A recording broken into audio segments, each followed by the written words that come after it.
Kembali lagi kita dalam program Rema Restorasi melalui Alkitab. Kejadian pasal 16 menjadi perenungan kita, yaitu mengenai kisah Hagar dan Ismail. Adapun Sarah istri Abraham itu tidak beranak. Ia mempunyai seorang hamba perempuan orang Mesir, Hagar namanya. Berkatalah Sarai kepada Abraham, engkau tahu Tuhan tidak memberi aku melahirkan anak. Karena itu baiklah, hampiri hambaku itu. Mungkin oleh dialah aku dapat memperoleh seorang anak. Dan Abraham mendengarkan perkataan Sarai. Nah, ini saudara-saudara yang saya kasihi di dalam Tuhan Yesus Kristus, Alkitab mencatat dengan jelas bahwa Hagar adalah hamba, dan dia adalah hamba daripada Sarai, istri daripada Abraham, dan dia adalah orang Mesir. Nah, yang menjadi persoalan adalah karena Sarai tidak mempercayai janji Allah. Dia tidak bersabar, dia menjadi ragu. Dia berkata bahwa Allah Tuhan tidak memberi dia melahirkan anak. Padahal Allah berjanji bahwa lewat istrinya inilah dia akan memperoleh anak dan keturunan yang sangat banyak. Tetapi karena waktu berlalu, saudara-saudara, itu membuat Sarah menjadi ragu dan mengambil jalan pintas. Ini berbahaya, saudara-saudara, dan bahaya daripada apa yang dilakukan oleh Sarah ini berakibat kepada seluruh keturunannya sampai hari ini, bahwa harusnya berkat kepada bangsa-bangsa itu turun, saudara-saudara. Yang terjadi bukan berkat itu turun kepada seluruh bangsa-bangsa, tetapi ini yang terjadi, bahwa perang demi perang, perlawanan demi perlawanan, penentangan, pemberontakan demi pemberontakan terjadi akibat daripada tindakan Sarah. Karena itu, saudara-saudara yang saya kasihi, bersabar. Memang untuk menantikan janji itu, iman kadangkala, saudara-saudara, adalah salah satu unsur di dalam iman adalah taat dan setia. Walaupun kita belum melihat kenyataannya, maka dalam iman kita harus percaya melihat kenyataan sudah terjadi, karena janji firman Allah bahwa kalau Allah berjanji, dia pasti menggenapinya. Iman memerlukan keteguhan, yaitu kesabaran di dalamnya, saudara. Nah, karena akibat daripada ketidaksabaran daripada Sarai, maka ini yang dituai, ya. Mari kita lihat apa yang terjadi. Lalu ketika Sarai lari dari diusir oleh, ketika dia mengandung, lalu dia diusir oleh Sarai, Hagar ini lari dari Sarai. Lalu kemudian dikatakan di dalam ayat yang ke-9, lalu kata malaikat Tuhan itu kepadanya, kepada Sarai, kepada Hagar, kembalilah kepada nyonyamu, biarkanlah engkau ditindas di bawah kekuasaannya. Lalu kata malaikat Tuhan itu kepadanya, aku akan membuat sangat banyak keturunanmu sehingga tidak dapat dihitung karena banyaknya. Selanjutnya kata malaikat Tuhan itu kepadanya, engkau mengandung dan akan melahirkan seorang anak laki-laki dan akan menamainya Ismail, sebab Tuhan telah mendengar tentang penindasan atasmu itu. Seorang anak laki-laki yang lakunya seperti keledai liar. Demikianlah nanti anak itu, tangannya akan melawan tiap-tiap orang dan tangan tiap-tiap orang akan melawan dia. Dan di tempat kediamannya ia akan menentang semua saudaranya. Bayangkan, inilah yang akan terjadi, saudara-saudara, akibat daripada kesalahan yang dibuat atau jalan pintas, potong kompas untuk menolong Allah. Ya, saya katakan menolong Allah, saudara-saudara. Sarai ingin menolong Allah mewujudkan janjinya itu dengan cara dia sendiri. Maka apa yang terjadi, saudara? Bukan hanya bukan hanya Sarai yang merasakan, saudara-saudara, akan apa yang menjadi dia perbuat, yaitu dia direndahkan oleh Hagar. tetapi seluruh dunia, dimanapun keturunan daripada Hagar, yaitu keturunan dari Ismail, saudara-saudara, selalu menentang dan memerangi saudara-saudaranya sendiri, menentang setiap orang. Itulah sebabnya kita lihat keturunan Ismail selalu, saudara-saudara, melawan orang di sekelilingnya, berdebat dengan orang di sekelilingnya, menentang, memberontak. Itulah yang dia lakukan, saudara-saudara. Dalam bidang apapun mereka suka menentang, mereka suka memberontak, mereka suka untuk melawan, suka merendahkan, suka untuk membunuh saudara-saudara. Ya, itulah yang terjadi dan akibat itu ditanggung oleh seluruh dunia sampai hari ini. Karena itu, saudara-saudara, kita dikatakan di dalam kitab Galatia pasal yang keempat dikatakan demikian. Bukankah ada tertulis bahwa Abraham mempunyai 2 anak, seorang dari perempuan yang menjadi hambanya, yaitulah Hagar tadi, dan seorang dari perempuan yang merdeka, itulah Sarai. Perempuan merdeka artinya istri yang sah, bukan hamba.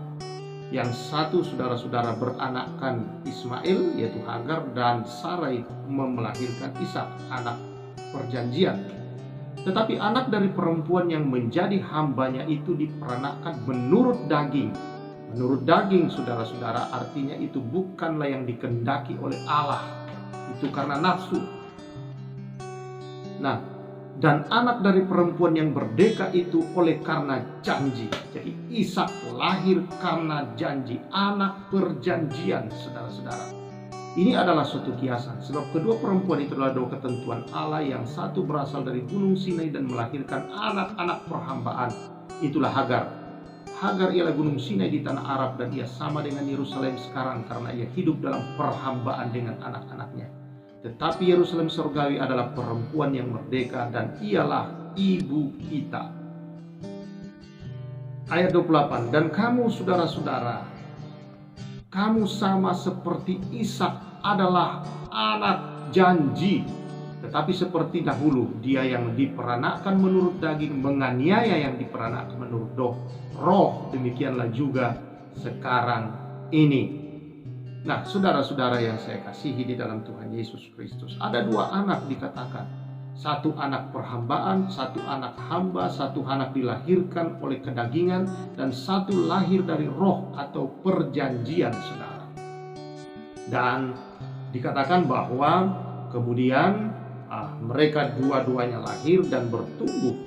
Nah, ini kiasan dikatakan bahwa anak dari Hagar itu adalah lambang daripada kedagingan, lambang daripada keinginan manusia, saudara-saudara, yang tidak mau mengikuti kehendak Allah, yang tidak sabar, yang mau hanya mengikuti kebenarannya sendiri, keinginannya sendiri, yang mengumbar nafsu-nafsunya sendiri, saudara-saudara, yang tidak bisa mengendalikan dirinya terhadap saudara-saudaranya, suka memerangi saudaranya sendiri, suka, saudara-saudara, membenci saudaranya sendiri, suka, saudara-saudara, untuk melakukan hal-hal yang tidak baik, yang dendam, yang pokoknya hal-hal yang kedagingan, saudara, yang tidak sesuai dengan kebenaran firman Allah. Nah, ini, saudara-saudara, adalah anak perhambaan. Jadi berapa banyak masih orang Kristen juga diperhamba oleh diperbudak oleh nafsu-nafsunya, saudara, oleh karakter-karakter yang tidak benar, yang hanya mengikuti, saudara-saudara, kemauan sendiri, yang tidak mau diubahkan dan menjadi Ishak. Karena dikatakan di dalam bagian firman Tuhan ini, dan kamu, saudara-saudara, kamu adalah seperti Ishak, adalah anak-anak janji. Kamu adalah anak perjanjian. Kita sama seperti Ishak. Kitalah dikatakan Ishak perjanjian baru, saudara, yang adalah anak perjanjian, yang dilahirkan menurut roh. Di dalam Yesus Kristus kita dilahirkan dari roh, saudara-saudara, dan menerima janji yang diberikan kepada Abraham itu, saudara. Melalui Yesus kita menerimanya di dalam roh, dan melalui Yesus kita mendapatkan berkat itu. Karena itu, saudara-saudara yang saya kasihi di dalam Tuhan Yesus, hiduplah sebagai anak perjanjian. Jangan lagi anak yang diperhamba oleh kedagingan, tetapi anak-anak yang hidup di dalam perjanjian daripada Allah kepada Abraham. Saudara yang saya kasihi di dalam Tuhan Yesus Kristus, jangan lagi kita hidup sebagai anak-anak yang dikuasai oleh kedagingan, yang hanya mengikuti keinginan-keinginan, kehendak sendiri, yang tidak mau diubahkan, dilahirkan baru di dalam roh. Saudara-saudara belajar hidup, bagaimana hidup saudara-saudara diubahkan, meninggalkan, melepaskan, melupakan saudara-saudara semua yang lalu, manusia kita yang lama, yang baru sudah datang. Bahwa kita adalah Ishak, anak perjanjian itu, saudara. Ishak tidak pernah memberontak kepada Abraham, saudara. Kita lihat bagaimana dia mau dikorbankan pun dia tidak memberontak. Dia anak yang gambaran daripada Yesus yang tidak memberontak, lemah lembut, rendah hati, saudara-saudara, penuh kasih sayang, penuh dengan kebaikan-kebaikan, saudara. Nah, itulah gambaran Yesus, saudara-saudara. Dan kita telah menerima anugerah perjanjian itu. Karena itu hiduplah sebagai anak perjanjian yang tidak hanya melulu dikuasai oleh kedagingan kita, yang tidak hanya melulu, saudara, bergerak dalam hidup ini oleh karena hal-hal duniawi yang kita kejar, tetapi karena Allah kita melakukan hal-hal yang benar dalam kehidupan ini. Puji Tuhan, saudara, kita hidup dalam kasih, kita hidup di dalam belas kasihan, kita hidup senantiasa berdamai dengan Allah diri sendiri, maka kita damai dengan setiap orang. Kita tidak menjadi penentang saudara-saudara kita sendiri. Kita bukan orang yang suka melawan saudara-saudara kita, baik saudara seiman maupun saudara-saudara secara keluarga, fisik. Banyak orang saudara-saudara yang suka mendendam saudaranya sendiri, benci, tidak menyukai saudaranya sendiri. Saudara-saudara, hanya karena hal-hal duniawi, dia mengikuti saudara nafsu-nafsu amarahnya, nafsu-nafsu kebenciannya, nafsu-nafsu kedagingan-kedagingan yang lain. Ada juga orang tua yang pilih-pilih kasih. Ini semua saudara-saudara yang tidak benar. Ada orang tua yang suka kepada anaknya yang kaya, lalu kemudian yang tidak kaya tidak disukai. Ada orang tua saudara-saudara yang selalu menuntut anak-anaknya untuk mereka bisa membalas kepada orang tua saudara-saudara akan kebaikan-kebaikan. Ini bukan kebaikan yang benar. Orang-orang tua juga harus sadar itu bukan kebaikan yang benar. Menuntut daripada anak-anak bukanlah kasih, bukanlah ketulusan, bukanlah keikhlasan, bukanlah saudara-saudara kebenaran yang sesungguhnya. Tetapi anak-anak yang membalas, yang mengasihi orang tua, tentu itu harus saudara-saudara dengan melakukan kebaikan-kebaikan semampu dia yang bisa dia lakukan, saudara. Tetapi mari kita hidup saling mengasihi.